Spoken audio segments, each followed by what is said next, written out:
Peace be with you. Welcome to the Dean Show. Now you're probably wondering, why do I have Ted on my right, Hamza Tzortzis on my left, and we're here at MAS ICNA. We have our brother in humanity, and we're going to be talking about some very important topics, purpose of life. We got a person who's really curious about what's the meaning of life, and we're going to be discussing all this and more on this week's episode of the Dean Show. Don't go anywhere. We'll be right back. This is the Dean Show.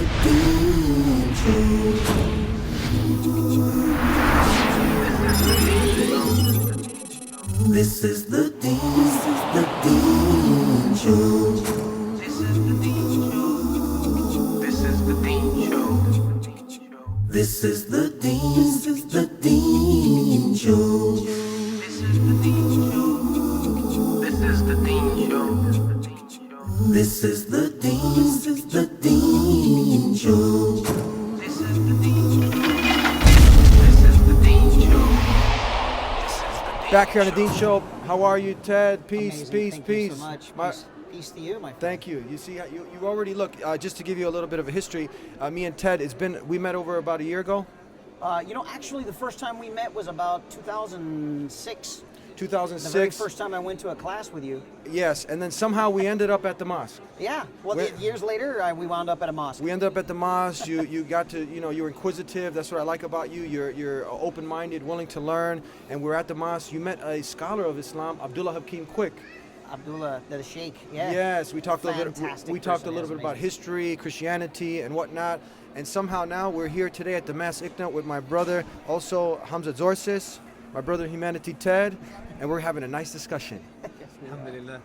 How you been? Good, bro. Assalamu alaikum. Alaikum salam. Peace be with you. Alaikum salam. to see you, bro. Good to see you again. Good to see you. Good Good to see Ted, man. Good. First He's time a you great guys. guy. First time To be you guys are honest, meeting. It's really good to be seen. Yeah, right. I feel honored. sure. I feel honored For to sure. be seen. So the objective of the Dean Show is to try to, as we have the bumper sticker showing, to help people identify what the purpose of life is. Many people are worshiping money, fame, status. They're blindly walking out there, just getting involved in all sorts of things. But Islam, we feel, really gives humanity the solution to all the social problems, fills the heart with that void that is missing. So the Dean Show really, along with clearing many of the misconceptions, there's a lot of misconceptions about Islam. And Hamza Tzortzis is one of those also who's out there helping, deliver, to the people the correct information about Islam, along with the Dean Show.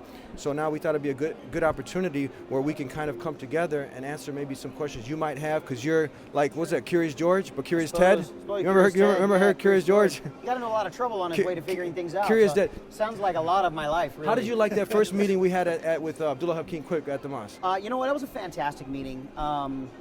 I have to say, I kind of left in a state of feeling at peace with where I had been walking prior to. And I was raised Christian, not necessarily on purpose. I think the only reason I really got involved with Christianity is because I had a very, very close friend in the 5th grade who invited me to Sunday school. And my mother said, if you're going to go to Sunday school, you are going to go to Sunday school. And that became my Sundays. And that was where my experience began to grow in Christianity, if you will. And of course, over years, that began to edify and become a bit of a practice and a philosophy. And as I've explained in the past, and I'll try to do my best to do it quickly now, is that questions begin to arise with being within any given discipline. How is a story from 2,000 years ago applicable to my life today? Let's be honest. A lot of our religious leaders that we admire didn't have to deal with social media. They didn't have to deal, although there may have been the social media of the era was some guy running down the street screaming that guy just said something, and now we have a riot on the street. But can we say that's the first question? How does a story 2,000 years ago? Can we say that's your yeah, first question, applicable to today? To me, it's an amazing opportunity to look at. I have a pretty solid understanding of how Christianity came about, how Christianity was developed as the Western choice, along with its scientific derivative. So I don't know as much about Islam. In fact, I'll restate. I know nothing about Islam so much as to say oh, I don't believe in that. Well, that's not fair. I don't. That's like me saying I don't eat cucumbers and I've never had one before. Okay. I happen to love cucumbers, so it's an opportunity to get to know what exactly is it there. We talk about a purpose of life, and I'm curious to know what is it that's fundamentally driving this group of fantastic people to hang out, for example, just today. Go ahead, take it away. That's a very good question. I had similar questions. I converted to Islam like 12 years ago. I come from a Greek background. I don't know Greek, but although I was going through customs, Chicago airport, and the security, Homeland Security said, "Hey, you look like Leonidas." I said, "No, I don't. He's far more handsome than me, and bigger." Anyway, so I had all these questions as well, right? So it's very hard to sum up, but I think the first question that you asked was, how is it applicable to me? Yeah. Now, when we look at the book, the Quran, which we believe is the word of God, it doesn't start in the beginning and in the end. And there's an Orientalist who translated the Quran. His name was Arbery.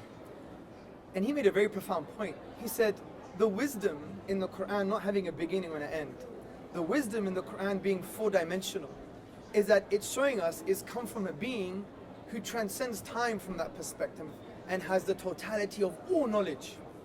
And that when he's revealed this text, that you don't start in the beginning and the end, but you reflect and you engage with the text, and it transcends the 7th century, it transcends the 15th century, and it transcends the 21st century, and it's applicable to you now. This is why the Quranic discourse says, أَفَلَا يَتَدَبَّرُونَ الْقُرْآنِ. Do they not reflect upon the Quran, the book, or are there locks on their hearts? So the more reflection we do, the more hearts become unlocked to receive the kind of mercy, guidance, love of the divine reality. So the first point of call is that you'll understand that the book is timeless is when you start to engage with it. So for example, when I engage with the book, I see an amazing example in chapter 39, verse 29. And this blew me away. It says, consider the condition of two people. One person is a slave to many slave masters, and they're all quarreling. Or the person who's a slave to one. Who's better in condition? And all praise is due to God. Now, the way I reflect on that from my personal perspective, and many of the ulama, which means scholars, reflected on this was, hey, and you will understand this because before we talked about existentialism. You're thrown into existence. You didn't choose you're going to be white. You didn't choose you're going to have ginger hair. You didn't choose your DNA. You didn't choose your no parents. sense in even being proud of it. You know? You didn't choose your ethnicity, and you didn't choose how gorgeous it's going to be, mashallah, tabarakallah. I'm not sure about that. That beard is very well groomed. It is. I'm going to say he looks great. So the point is, we had no choice in our socio-economic circumstances or the context that we were brought up in, right? So we had no choice.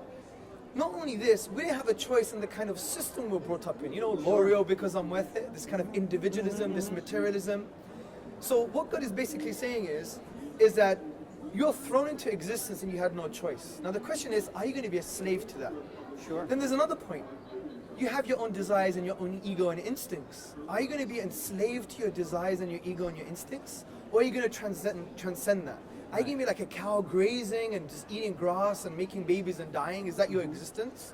So what the Quran is saying is, if you're not enslaved to something, you're always going to be a slave, basically. So the Quran is saying, choose your servitude. You're either a slave to society, a slave to your ego, a slave to your biology, a slave to your context, or you're enslaved, you're in service to the one that created you, and he knows you better than you know yourself, and he loves you more than your mothers love you. This is the summary of what the Quran is trying to say. We're going to take a break with that said, and we'll be right back with more with Ted and Hamza here on the Deen Show. Don't go anywhere. I want you to imagine you wake up and in front of you are a bunch of guys running around kicking a ball. No goals, no lines, no rules. What would you think? But is that your life? Surely every sport has its goal. Every game has its end. It has its objective. It has its rules. How about life? How about our life? Isn't there a goal to life? Isn't there a purpose, an objective that we have to reach? We think so. The Quran tells us that we exist in order to worship God, and worshiping God means knowing God, as the Quran says. وَمَا خَلَقْتُ الْجِنَّ وَالْإِنسَ إِلَّا لِيَعْبُدُونَ. Worship, though, is not some narrow, small thing. It's wide, it's vast, it encompasses everything that the human being does. Everything that you do, everything that you think, everything that you feel can be done, thought, said, felt in a way that is either pleasing or displeasing to God. The purpose of life is to try and do everything in a way that God loves and God is pleased with. That is your goal. Please subscribe to The Dean Show. Follow us on our official Facebook and Twitter pages in the links below. Please also help support The Dean Show by making a donation in the link below. Back here on the Dean Show, we're having an enlightening conversation, sharing. And this is real important that we as human beings, we come together, we try to understand each other, especially today's day and age. You know, you have a lot of misconceptions about Muslims and Islam. But now, when you sit, we've gotten to have some discussions. Now you're getting to have another discussion with Hamza Tzortzis. And how do you like what he had to say? Hamza presents a fantastic and eloquent description of all of this. And we spoke earlier, and we did share, we have common interest in existentialism and common interest in health. And again, getting back to, I guess, the foundation of humanity is that we do share common interests. I've been to so many different religious events, and there's a fundamental end to each of these events, and that is, you know, we're looking to live this given opportunity of life in the fullest, happiest, loving, sharing possible way. And then they mar it with a series of the moral compass that lies within each one of the practices. And so I guess where my fundamental question lies is, and it was a question maybe never asked by Aristotle, if he would have just done us the favor and asked the question to begin with, we'd be a lot happier as a group. And that we don't know why we need a moral compass. So I guess I'm inventing a new moral compass and saying that it's okay for you to have your moral compass. And I want to ask of you the permission for me to obtain my own. And then, again, unlocking, as you said, reflecting, digging inward, reflecting on that. I thought that was a fantastic description of it all. But getting to the point of why we should have this, why we gotta have it. I guess we have some why. I'm like that annoying 2-year-old that asks, why is this? You give an answer, and they ask, why is this? And they just keep doing it over and over again until the answers suffice. I'm gonna risk evaluating the entire thing, and in the hopes that it's not done in a way that offends anyone. I would equate it to this: if we were to sit here, the three of us right now, and envision a perfect circle. While I can envision a perfect circle, if each of us were to grab a pen and draw our circle as an attempt to interpret our visualization of that perfect circle, our physical manifestation of that circle would be probably less than perfect. Sure. We've developed tools to help us create better looking circles, right? And we're getting much better at taking this concept of this perfect world, this utopia of loving and sharing and living amongst one another. The ultimate goal of how this all starts is learning how to get along with one another in the world. And I guess if I were to compare it to existing models of technology, software hits the market as a beta version. And after that, it gets purified. We find bugs, we get them out of the way. This doesn't work, we don't need this. This would be really nice, let's add this. And we've been doing this as humanity within every single facet of life since we've been here. We're in beta. Sure. We're improving the existence of life. I guess for me, I can tell you that 10 years ago, in a room surrounded by Muslims, I might not have been very comfortable. Chances are I would have been very uncomfortable. Are you comfortable now? Are you kidding me? I'm like in the bowl of water that I belong. I'm in a, you know. You feel like you're where you belong? Always. And this is Okay. the problem. If I'm now, this is where the arrival of my current place in life is that I'm so willing to just let people be happy where they are without interfering and judging them for their current decisions, without judging them for where they are in their beta version of materializing the life they want to live. that it's easier for me to feel comfortable. You know, I wasn't raised that way. I was raised very deliberately within the realms of it. This is right and this is wrong. And as was stated yesterday here during the lecture, that what was right and wrong has changed dramatically in the last 20 years. And I'm not a spring chicken. It's changed even more so in, let's say, the last 40. Sure. My children do things today that aren't necessarily things that I would have been allowed to do when I was younger. How does that make you feel? Absolutely amazing. Free, liberated. There's so much less stress being alive. I don't have to run around judging my surroundings, judging the actions of other people. And I know that each of us, we naturally begin to evaluate things, and we begin to weigh them in against our moral compass. A moral compass that's been given to us. Yes. We like the color of my hair and where I was born and all of these things that literally just kind of happened on the material side. One would say, and this is why I think that all of us on our path to spirituality, we're beginning to get closer and closer to an answer. And that we don't just come from Allah or God or Buddha. We don't come from this definition of an all-knowing being.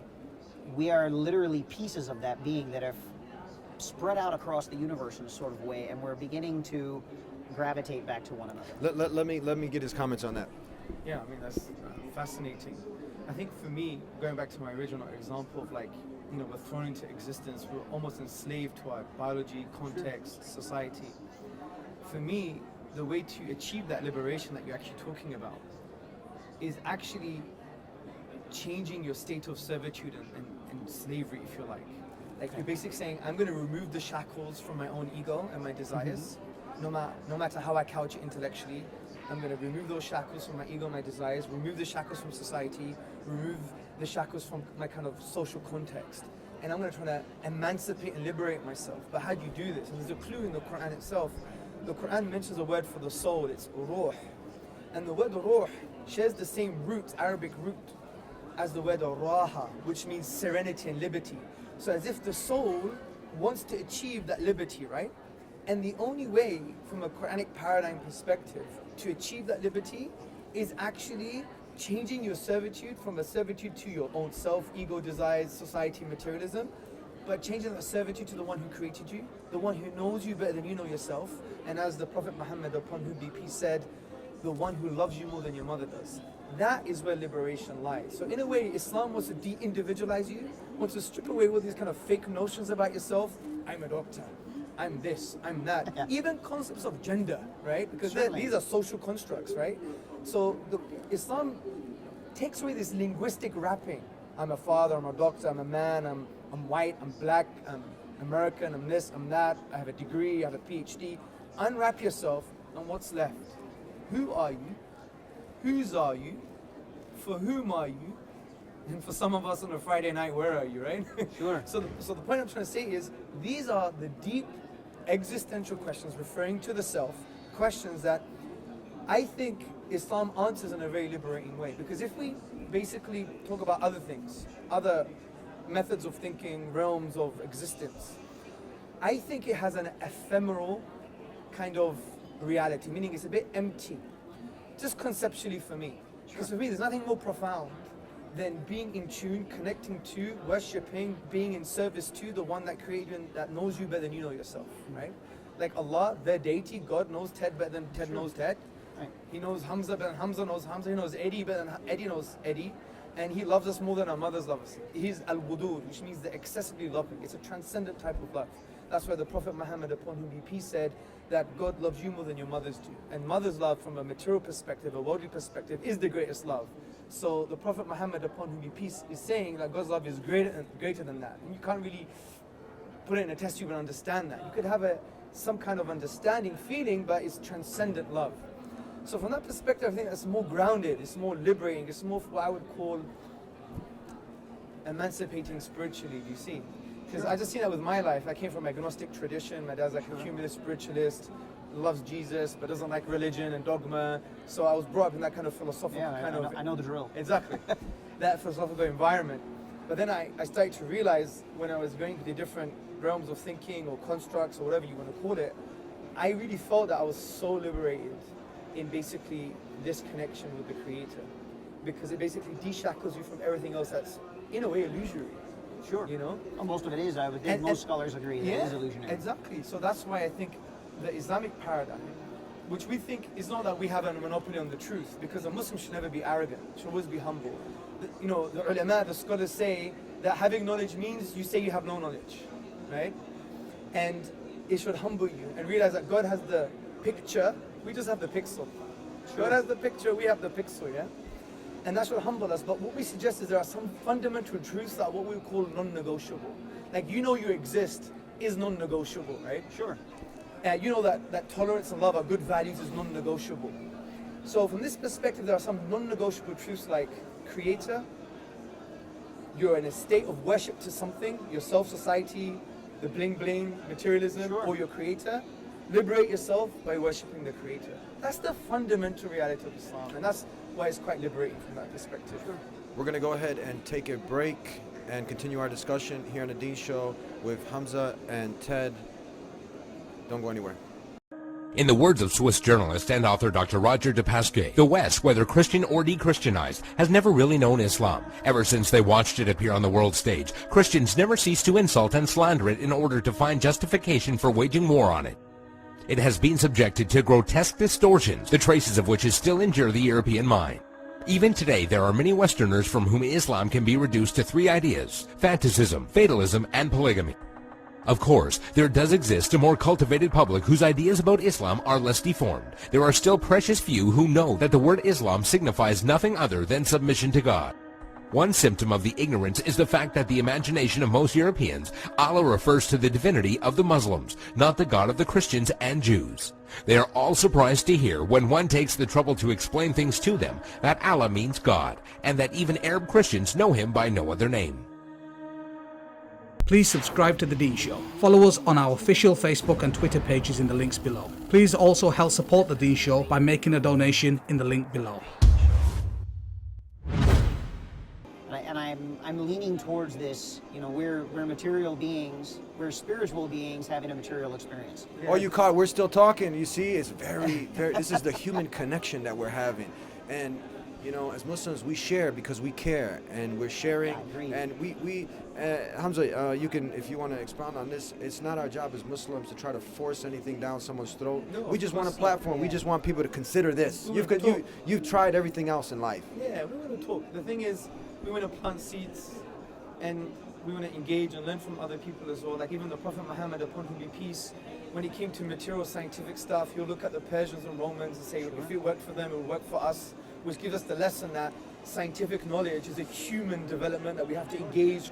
We have to have cross-civilizational kind of interdependency. We learn from each other. This is what Islam's all about. Even medieval Baghdad, would you believe it? When the Europeans were drinking each other's blood, for example, we had atheists, Muslims, Christians, and Jews in Baghdad, medieval Baghdad, discussing about man, life, and the universe. Yeah. But how's the fine line, the balance now? Because some people say, okay, well, all roads lead to Rome. So if you take a little bit about Christianity, Buddhism, you know, and I'll make my own moral compass, right? It's like a buffet. What's the fine line now? Will God accept this?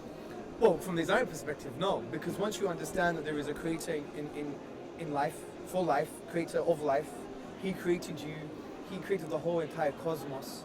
He announced himself to mankind via the Qur'an, via the Prophet Muhammad, upon whom be peace. Then from that perspective, to have integrity to that message, then you follow that message. Because what you're saying is, this has come from a higher source. Who am I? I'm a speck of dust in this like almost infinite desert. And who am I? I'm nothing. So if I have an actualization and a realization that this is the Creator, He loves us, He gave us a message. He is Ar-Rahman, He is the Merciful. And He taught us humanity, the Qur'an, which is like a love letter to humanity, right? Because in chapter Ar-Rahman, chapter the Merciful, He says He's the Merciful and He taught the Qur'an. So the Qur'an is through His mercy, it's like one love letter to humanity, right?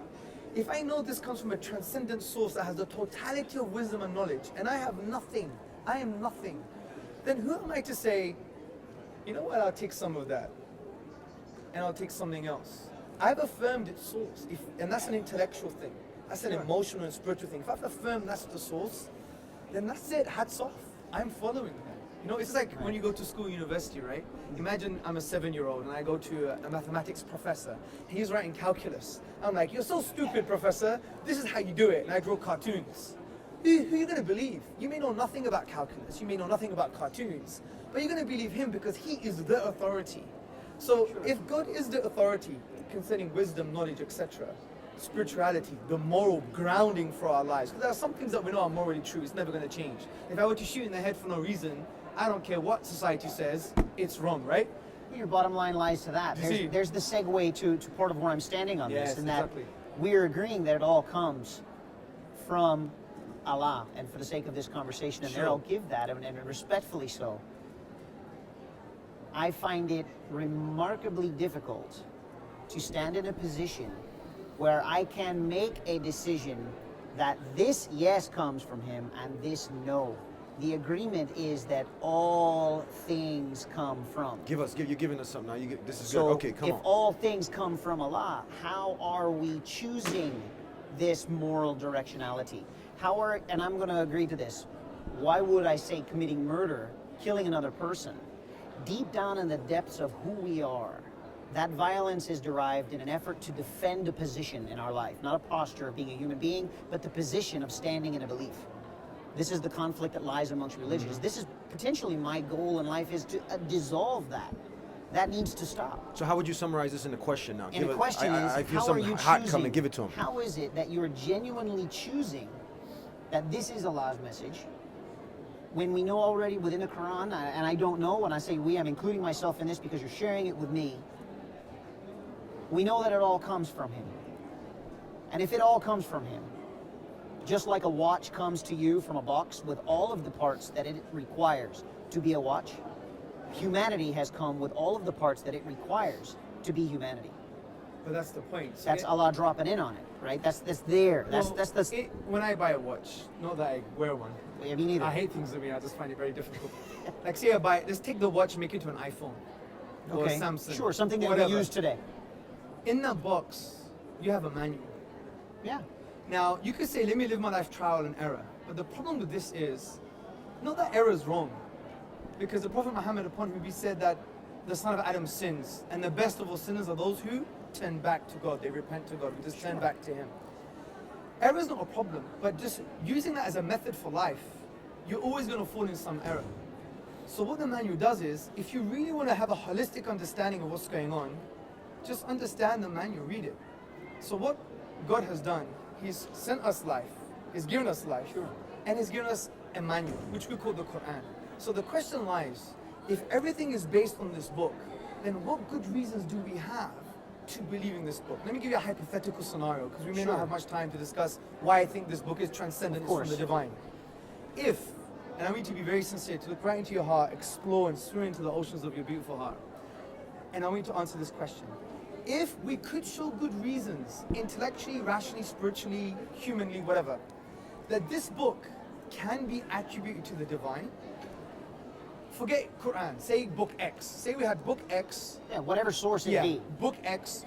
If we showed good reasons it came from the divine, would you play with the possibility that you would submit your whole life based on this message? If you can show that's that a precise position. That's the precise position that I stand in today, and that there has to be something in continence of us understanding. When I see religion, and I face religion like I would my neighbor who was my best friend, my dinner table had a very specific set of rules, and we ate meals and we lived very happily at our dinner table. And at my friend's house, when I had dinner, the rules were different. Of course. Now, I loved my friend growing up, and he loved me, and we're great friends today after many, many, many years. And the rules by which we grew up under were different. The very same thing I can say with Islam. I'm not going to stand here and say that they're wrong. That's besmirching this position. We have to have conversations, right, and connect with one another. But the question is, would I follow it? Of course. Am I following it? Most likely. If you looked at my day-to-day life right now, you would probably say, yeah, he's doing it and he doesn't even know. Got a beard. Well, you know, I grew it myself, you know, or it grew for itself. I don't know. Well, yet, the funny but- thing about the beard, you don't have to do anything. It's the easiest thing to do. Just don't do nothing. Just be, and there it is. But that's the point. So if we're in a very beautiful, critical place where we are sincere and we understand, if book X could be reasoned to be from the transcendent, the divine, it's a sign to the divine, then we would align our lives towards it. So maybe the next question is, and a very human discussion is, do I, as a Muslim, have good reasons to believe in the Quran? And that would be a profound discussion to have. This is amazing conversation that's happening. We're almost out of time. There's I no mean, other people point are to glued to the anything screens. else. I mean, we're getting some great flow of questions going through, back and forth. We're connecting. You guys, I'm sure you want to engage, have them engage some more. So don't go anywhere. We'll be right back with more of this really captivating, enlightening conversation between Hamza and Ted here on The Dean Show. Don't go anywhere. Please subscribe to The Dean Show. Follow us on our official Facebook and Twitter pages in the links below. Please also help support The Dean Show by making a donation in the link below.